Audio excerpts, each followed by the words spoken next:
This conference will now be recorded. Okay, so I am doing a couple problems that I found I had some questions on in the homework from section 8.1 and 8.2. Just trying to help you guys with how to label things on the picture or draw things in that they've given you. So it says, shown in the figure is the solar panel where A is 20 feet, so that's this right here, which is to be attached to a roof that makes an angle with the horizontal at 25 degrees. So that says where this is attached to the roof, so this right here is kind of part of that side. Oh, that's a little too thick. So let me try to draw it a little thinner.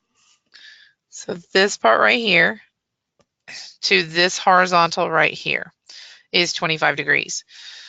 They tell you that we want to approximate the length of D, that's this side over here of this brace that is needed to make the angle go up to 45. So this whole piece right here should be 45, which means this needs another 20-degree angle. So the inside of this little triangle here is 20 degrees in the corner. Now the problem is you also need another angle because we have 20 degrees across from D, but we have nothing across from the 20 feet. So when you draw this picture, you have to be really careful about, so this, how did they figure out the inside angle there? So if this is my panel and my brace comes down, so that's my brace, and then my roof line is here, so that's my roof line. And then I know I have this horizontal right here where this is 25 degrees. We actually need that to figure out the other piece, because if you were to draw another horizontal that is perpendicular to this brace, that gives you a 90-degree angle right there. But because that's pretty much using these slats of the house, those are parallel to each other.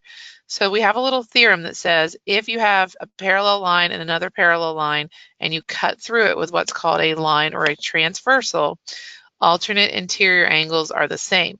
So that means this little piece right here that's added to that 90 degrees is 25. So that's 90 plus 25 or 115. So this angle right here is 115 degrees. They gloss over that pretty briefly in the video, so I wanted to make sure you understood where that came from. So now we can use the law of sines. So this is sine of 115 degrees over 20 equals sine of 20 degrees over D. So D equals 20 sine of 20 degrees divided by sine of 115 degrees. So let's type that in and see what we get. So 20 sine, not divided yet. Let's just divide it by 1. Times 20, and then divided by 115 sine. We get 7.55. It says rounded 2 decimal places. So 7.55 feet. Okay, so there's that one. At least there was a picture with that one, so it was a little bit easier to, kind of write some stuff in just because of that. This next one, you have to create the whole picture yourself, and it's all based on kind of like your navigational thing. So the problem is you have this point A, and they're going to fly 150 miles from point A in the direction 150. When a plane is navigating itself, it always navigates from north. So they're flying from this point 150 degrees. So this is 90, and this is the 60 more that we would need. Okay, so they're headed this way. So this is 150 degrees from north. And then it travels in the direction, and it goes 150 miles. These are my specific numbers. Obviously, the red can be different for you. And it reaches another point somewhere, okay? So that's point, let's call it B. Then after it reaches point B, it's going to have another directional change. It says it's going to go 245 miles for 70 miles. Now again, you measure the 245 from north because that's how a plane would navigate it. So this is 90, 180, and then 245 is going to be somewhere over here. So this is 245 degrees. This is going to be 70 miles. Okay. And then eventually it's going to have a point where it stops. We're going to call that C. And we can obviously connect these together to make a triangle. Now notice this doesn't guarantee that this is on that line or dropping down straight. Typically it's not going to be. The problem is with this, we don't know a lot about the inside of our triangle. So, in fact, I'm going to erase that miles because we might need to write right there. So that's just 70 miles. Okay, so here's what we know. This right here, if we extend it out, and if we extend this and this, we can kind of see that these are just parallel lines, vertical and horizontal. So what can we do with that? So I know that if this top corner right here is a 90-degree angle, I can figure out this angle right here between this line and the top of my triangle. That would be 90 minus 150, so that's 60 degrees.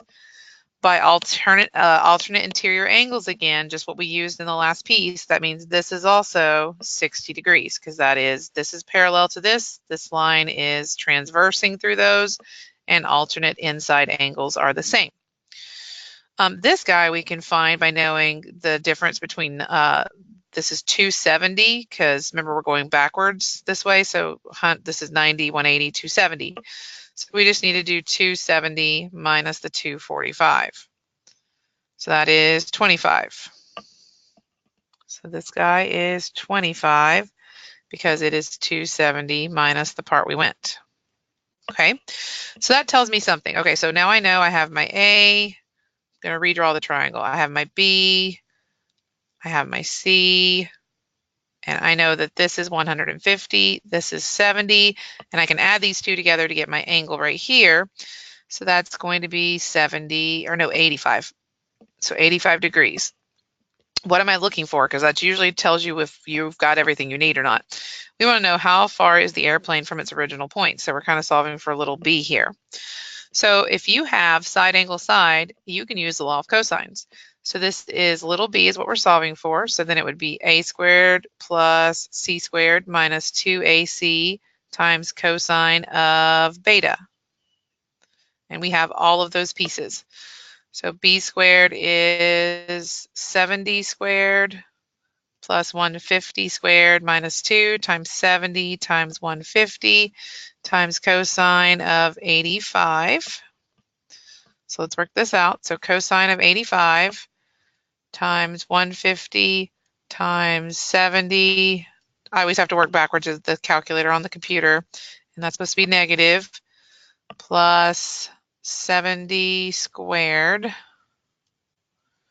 plus 150 squared. That is 25,569.73. 69.73, but I have b squared, so I need to take a square root. So without erasing anything, so I don't round something too early, I can raise that to the 0.5 power. That's square root. So that's 159.9, so it rounds to 160 miles. So hopefully that'll help you guys with a couple of the problems in the homework, and let me know if you have other questions. Have a good day.